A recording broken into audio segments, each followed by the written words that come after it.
Que assim seja. Boa noite a todos. Que a paz do nosso amigo Mestre Jesus esteja conosco, junto às nossas mentes, junto aos nossos corações.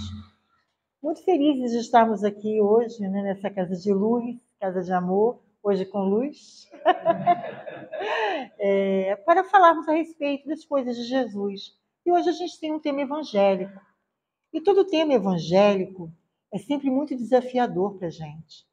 Porque Jesus, né, a sua palavra, ela contém aquilo que os estudiosos da física quântica definem como o elemento quântico. A palavra do Cristo tem o elemento quântico. O que é o elemento quântico? O elemento quântico é aquele que se transforma de acordo com o olhar do observador.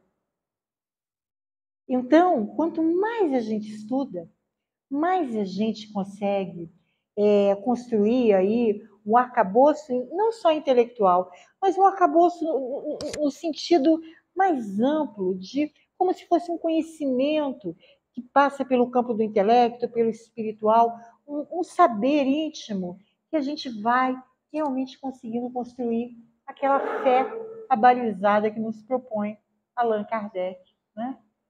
A fé raciocinada, a fé que a gente consegue trazer para o nosso entendimento. Porque tem uma grande diferença entre o saber e a sabedoria e o entendimento. E a proposta do Espiritismo é que a gente adquira este entendimento. E o que é o entendimento? O entendimento é quando aquilo que a gente lê faz sentido para dentro do nosso campo íntimo. Quando faz sentido para a gente.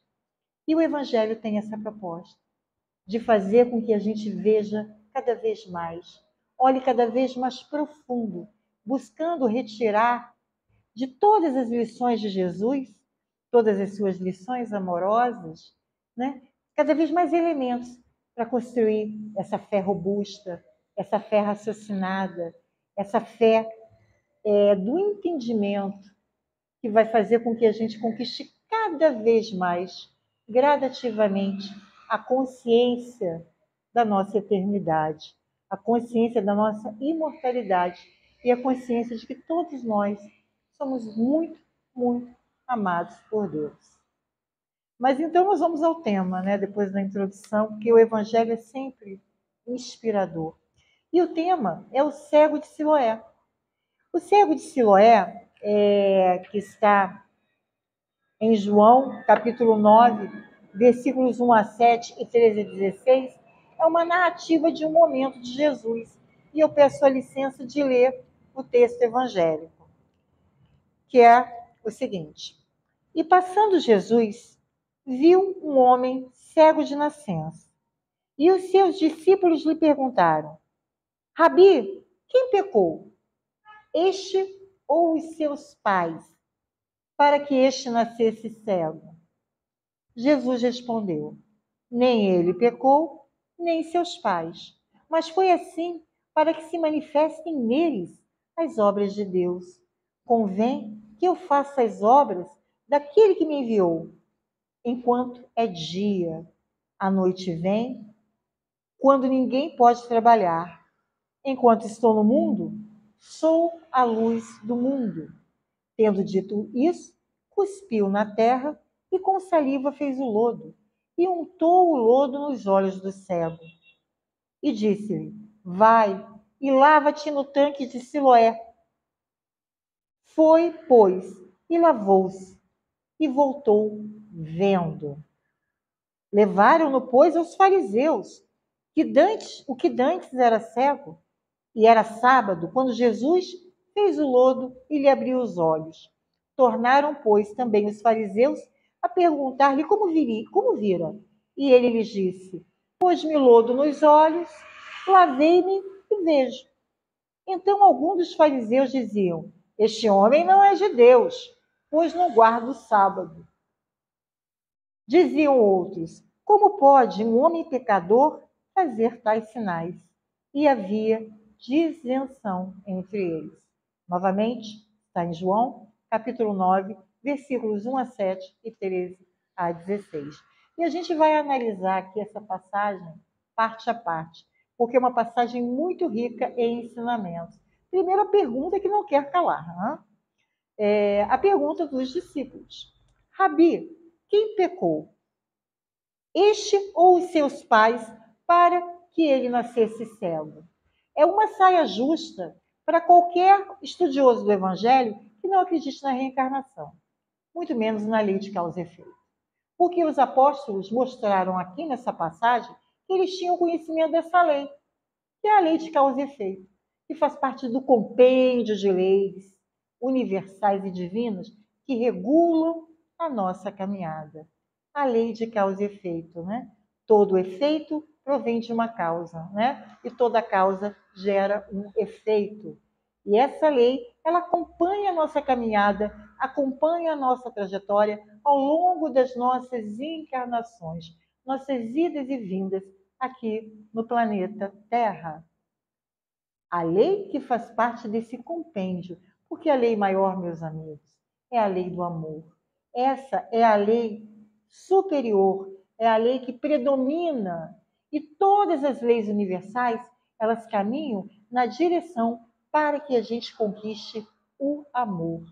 Todas essas leis, que são leis educativas, porque Deus não quer o nosso sofrimento e nem a nossa dor. Deus quer o nosso aprendizado. Todas elas caminham para que a gente desenvolva o amor. Amai a Deus sobre todas as coisas e amai ao próximo como a ti mesmo. É o amor que nós precisamos desenvolver e seguir o Cristo quando ele nos afirma que o amor é o sentimento maior. E a gente às vezes pergunta, como é que a gente vai desenvolver esse amor, né? A Joana de Ângeles, né, que é a benfeitora espiritual de Divaldo Pereira Franco, ela tem uma equação muito interessante, porque ela afirma que o amor, né, que Deus, que Jesus, quando esteve conosco aqui na Terra, afirmou que Deus, nosso Pai, é a expressão máxima do amor. Mas a Joana também nos lembra que lá na Gênese, né, no livro da Gênese, tem aquela informação de que o homem foi criado à imagem e semelhança de Deus.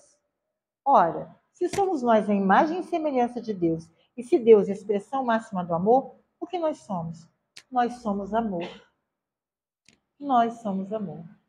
E a gente sofre porque a gente não age conforme a nossa essência. A gente sofre porque a gente age fora daquilo que nós somos. Por isso que o amor é a lei que predomina o universo. E quando a gente conseguir realmente amar a Deus sobre todas as coisas e ao próximo, como a nós mesmos, né? É o namastê, o Deus que habita em mim, né? O cumprimento, né? Dos budistas, quando fala namastê, o Deus que mora em mim, cumprimenta o Deus que mora em você, né? Quando você consegue desenvolver o entendimento de que Deus está em todas as coisas, está em tudo, inclusive no nosso próximo, e que nós precisamos amar a Deus, aí já estamos na condição de espíritos superiores e espíritos elevados. Mas voltando aqui à nossa passagem evangélica, do cego de Siloé. Então os apóstolos questionaram, quem pecou? Foi para que ele nascesse com essa deficiência, já com o entendimento da lei de causa e efeito. Né? E Jesus respondeu, nem ele pecou e nem os seus pais, mas foi assim para que se manifestem nele as obras de Deus. Então, para que se manifestasse nele as obras de Deus, aquele homem que estava ali vivenciando, atuando, cooperando com Jesus, né? Nesse processo, né? De trazer as luzes, as sementes da Boa Nova para a nossa humanidade, aquele homem estava ali em serviço de cooperação. Ele era um missionário que veio com a missão de vir com uma deficiência para provar o seu testemunho. Tanto é que na obra Seara do Mestre, o Pedro de Camargo, que é o Vinícius, né, ele afirma que o espírito encarnado do moço cego assumiu na espiritualidade o compromisso de nascer cego, para dar testemunho público de que Jesus era a luz do mundo. Imagine que honra! Imagine você lá na vida espiritual e Jesus chega para você. Oi, Inês, você quer me ajudar na minha tarefa de trazer as luzes, as verdades espirituais para a humanidade? A Inês, sim, senhor, eu quero. Eu quero participar dessa sua, como tarefeiro. E isso é muito bonito, é muito grandioso. Até porque este homem, ele representa o nosso compromisso com Jesus. Porque cada um tem a sua missão, cada um tem a sua tarefa. E nós, os espíritas, somos aqueles, né, que está lá no Evangelho, somos aqueles conhecidos como os trabalhadores da última hora. Cada um com a sua porcentagem, cada um com a sua, dando aquilo que pode oferecer, aquilo que pode dar, para que Jesus consiga implantar aqui no nosso planeta esse mundo regenerado. Então é que é bom para a gente refletir. Como é que estão aí as nossas tarefas diante de Jesus? Como é que a gente está auxiliando Jesus a implantar esse mundo regenerado que virá? Nós que tanto temos, né? Porque quem muito foi dado, muito será cobrado. Nós que temos tanto conhecimento, temos tanto saber aí das questões espirituais, como é que a gente está atuando no mundo?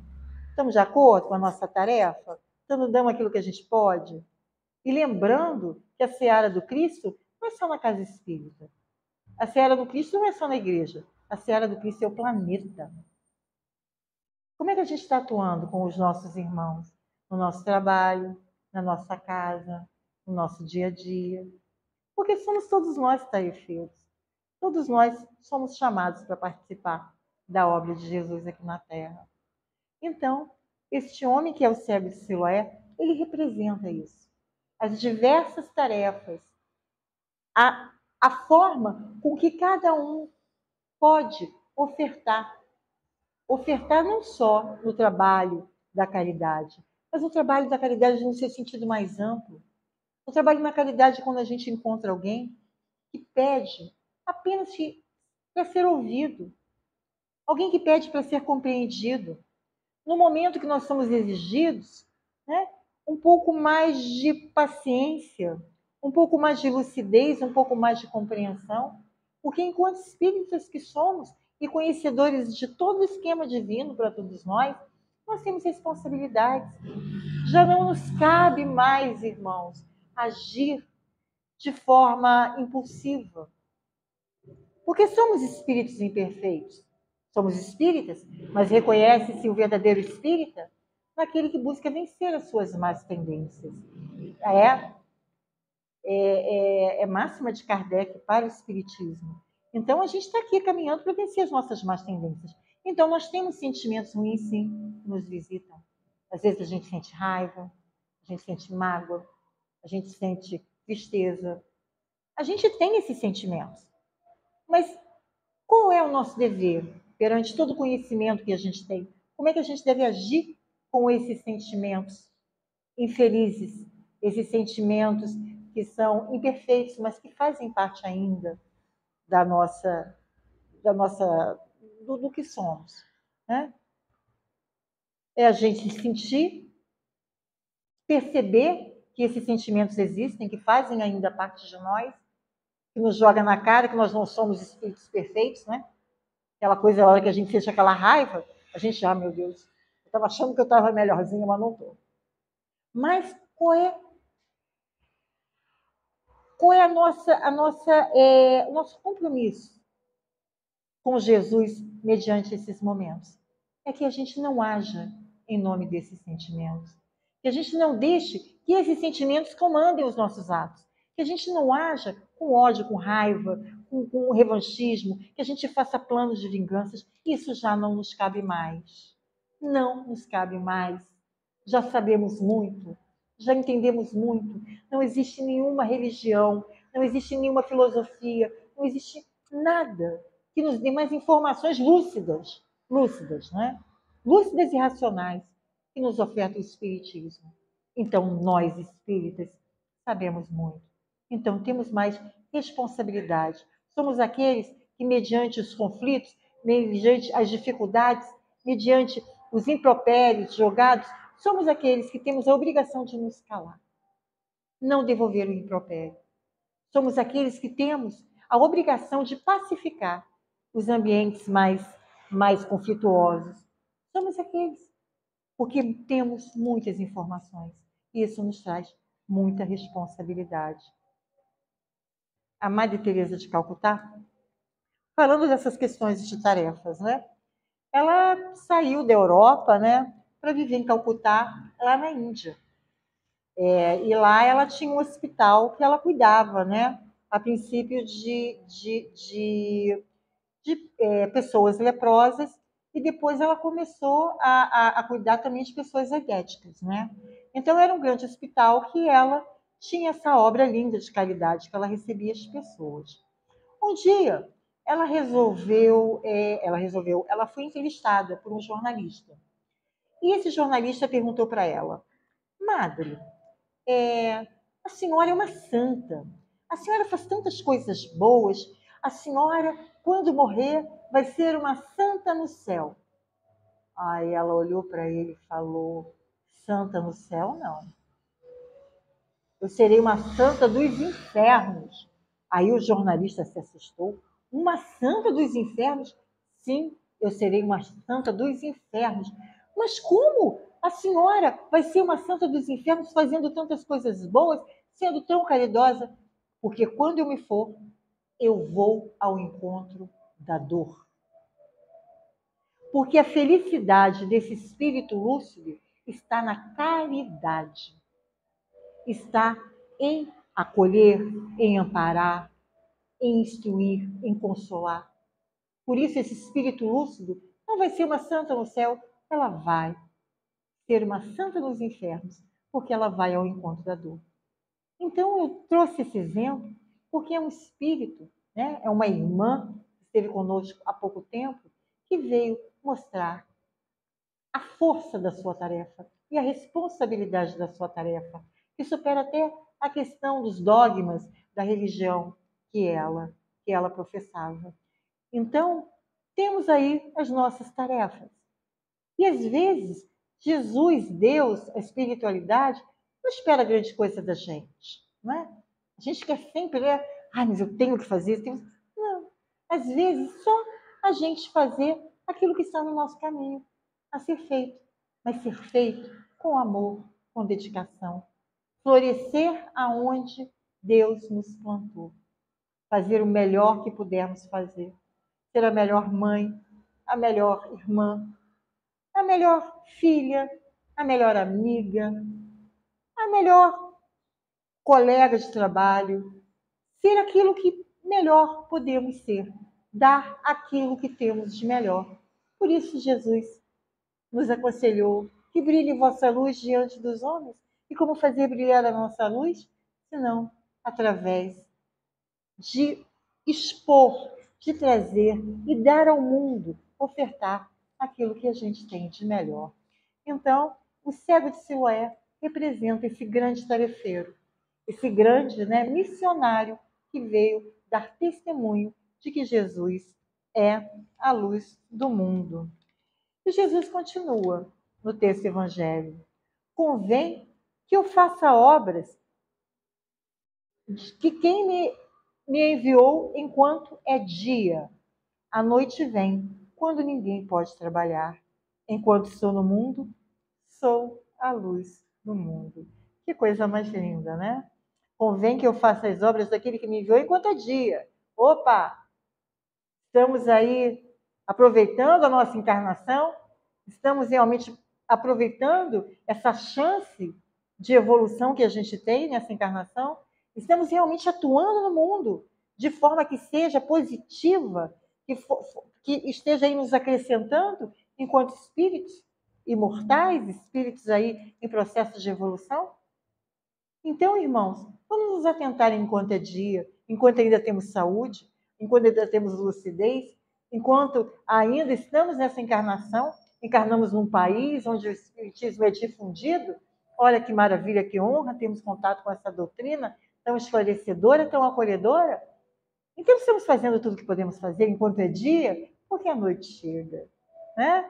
Talvez haja um momento que a gente não possa ofertar tanto, aprender tanto, atuar tanto na vida como a gente gostaria de ter. Então, é Jesus nos convocando para que a gente haja enquanto é dia. A noite vem quando ninguém pode trabalhar. Enquanto estou no mundo, sou a luz do mundo. Enquanto estou aqui, é aqui que eu vou florescer. É aqui que eu vou atuar. É aqui que eu vou agir. Porque esta encarnação, para mim, é definitiva. Porque eu estou aqui fazendo parte, né, junto com toda a humanidade, de um processo de evolução coletivo, mas eu tenho o meu processo de evolução íntima e pessoal. Estou aqui, né, com o objetivo de crescer, de melhorar, de aprender, de desenvolver capacidades. Porque a encarnação é um projeto de evolução para o espírito. A gente esquece que a gente é espírito. A gente esquece que isso daqui, a encarnação da Terra é meio é caminho, mas não é o fim. Isso aqui é caminho, isso aqui é caminhada. E a gente esquece disso, né? Às vezes a gente foca muito nas nossas questõezinhas, né? Com os nossos problemas, né? A gente tem que superar isso. Paulo nos convoca, Paulo de Tarso nos convoca. Não vos conformeis com as coisas desse mundo, transformai-vos pela renovação do vosso entendimento. Temos que renovar, temos que transcender e ter um entendimento de que somos espíritos. E quando, gradativamente, a gente tem que adquirir essa consciência, a consciência da nossa imortalidade, e ter o entendimento que qualquer dor, qualquer sofrimento é passageiro, faz parte. É a vida querendo nos ensinar, é a vida querendo nos provar. A gente tem que orar diariamente para pedir a Deus para que diante de um desafio, diante de uma dificuldade, diante de um momento difícil que a gente esteja vivendo, que a gente consiga olhar para isso e perguntar: o que a vida tem a me ensinar? Qual é a lição que a vida está querendo me dar? Vivendo essa experiência, é esse olhar lúcido de espírito imortal que a gente tem que desenvolver para a nossa caminhada, para o nosso dia a dia. Aí, assim, a gente está realmente utilizando todos esses conceitos do Espiritismo, toda essa estrutura que o Espiritismo nos oferta, todas essas informações a nosso favor. Porque não adianta nada a gente conhecer isso tudo, achar tudo lindo. A palavra de Jesus é linda, Kardec é maravilhoso, o Espiritismo é lindo, bota no livro, na estante e acabou. Agora você eu. Agora eu vou ser terrível, né? Não adianta, porque isso aí está prejudicando a nós mesmos, né? Não seremos que nem os fariseus, que vamos comentar a respeito dos fariseus, né? Então Jesus faz isso, né? Enquanto estou no mundo, sou a luz do mundo. Enquanto estou aqui, sejamos luz. Sejamos luz para todos que nos cercam. Sejamos luz para todos que estão ao nosso redor. E o que é ser luz? Ser luz é buscar dar o melhor, ser o melhor, fazer o melhor. Mas aí eu pergunto, uma vez, eu conversando com meu filho, na época que ele era pequeno, ele ia para a creche, ele falava assim para mim: mas mãe, essas coisas que você me ensina, eu vou chegar na escola e vou falar que eu sou bobão, que eu sou bobo, vão debochar de mim. Eu falei: não, meu filho, essas coisas que eu te ensino vão te fazer bem, porque quem faz o bem recolhe o bem. Essas coisas que eu te ensino vão fazer você uma pessoa mais forte. Porque é muito mais difícil ser bom quando o mundo é mau. É muito mais difícil ser firme nos propósitos cristãos, né? É muito mais difícil, vai exigir muito mais força sua do que agir, né, conforme todos os outros, né? Então é assim que a gente tem que ter o entendimento, né? A nossa obrigação e o nosso compromisso é com Jesus. E seremos testados, estamos aqui encarnados no mundo de prova e expiação. E no mundo de prova e expiação vai ter uma puxada de tapete, vai ter um momento que a gente, oi, o que aconteceu? Como é que tá? Tô no meio desse furacão. Respira e eleva o teu pensamento ao Pai, buscando o conselho da espiritualidade superior, porque os nossos benfeitores nunca, nunca nos desampara. Então tenhamos aí a certeza, né, de que não há dor que sempre passe. Voltando ao texto evangélico. Tendo dito isso, cuspiu na terra. Jesus cuspiu na terra. E com saliva fez o lodo e untou os olhos do cego. E disse: Vai, lava-te no tanque de Siloé. Pois foi, lavou-se e voltou vendo.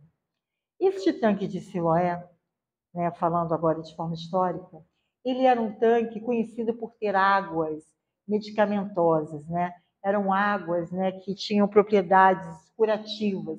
Então ele já era um poço que ele era já procurado pelos judeus, né? Então Jesus, ele é tão extraordinário, tão maravilhoso, que ele utilizou do barro, né? Utilizou da terra, cuspiu e colocou nos olhos do cego. Então,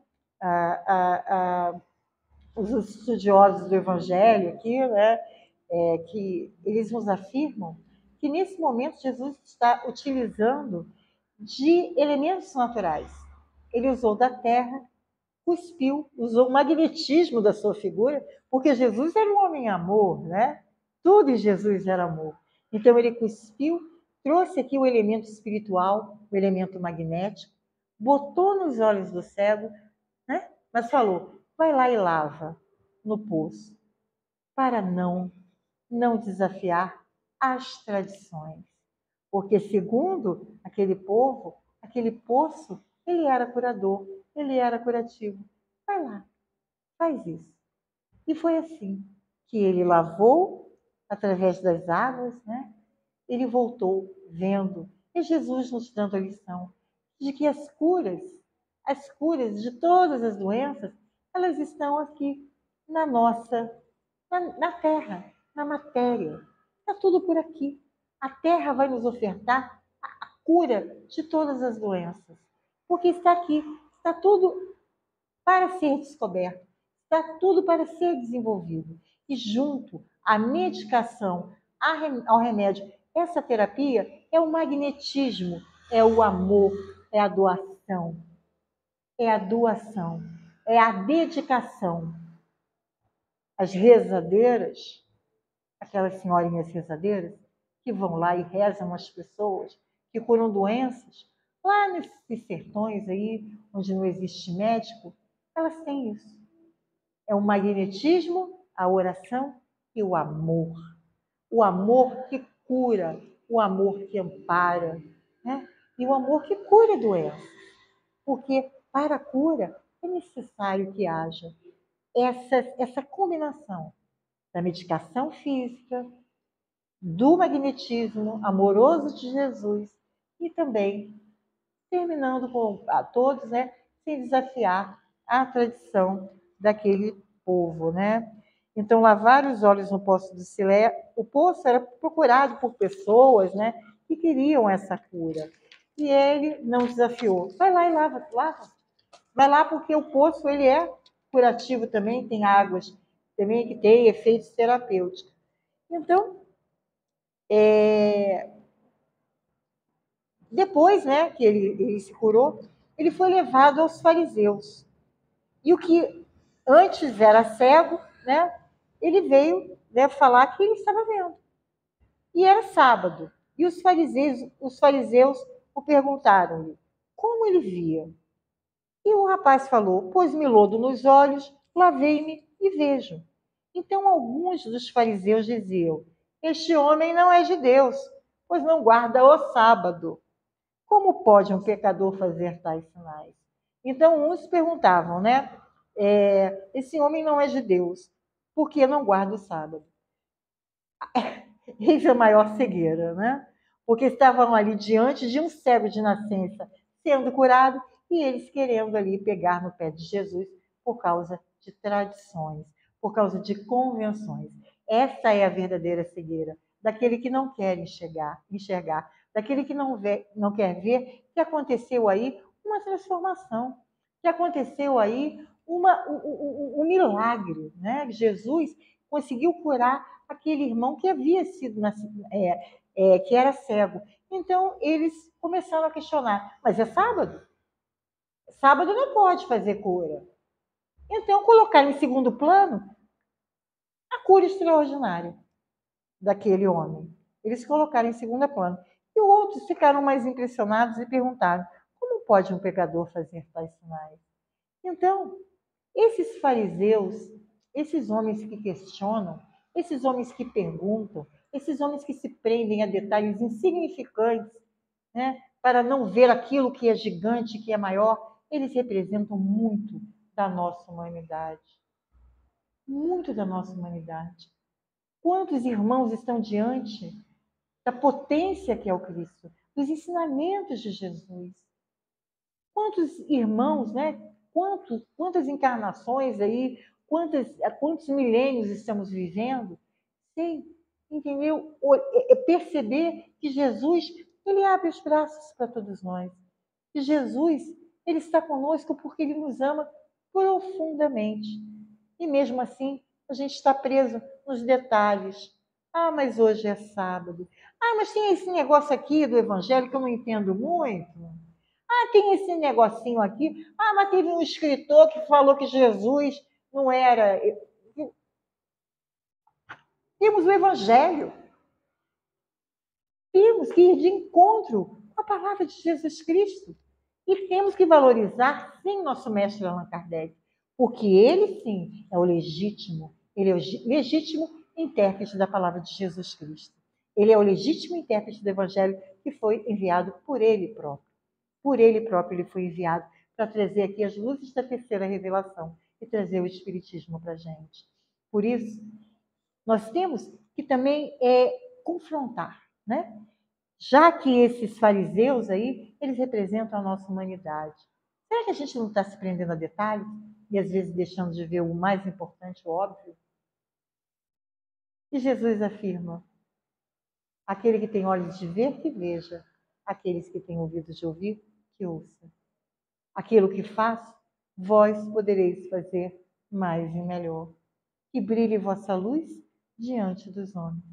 É Jesus sempre nos convocando a ser melhor, a agir melhor, a atuar melhor no mundo. É sempre Jesus nos convocando e nos conduzindo a ser melhor,